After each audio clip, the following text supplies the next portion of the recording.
talk about how can you add your nickname uh, on your app, on your Pocket Option app. We're going to figure out the solution or know how you can do that on your Pocket Option app. So you just follow these ways, then it's going to work with you. All you have to do, you just go above your photo profile, click on it. So then it's going to show for you a list like this. Then all you have to do now, you just click here on profile, click on it.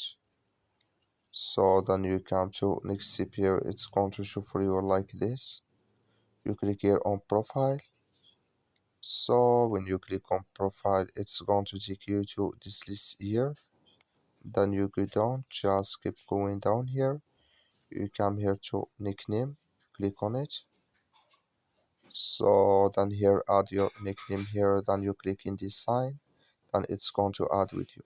That's all you have to do. Thank you for watching. Don't forget to support us by like and subscribe.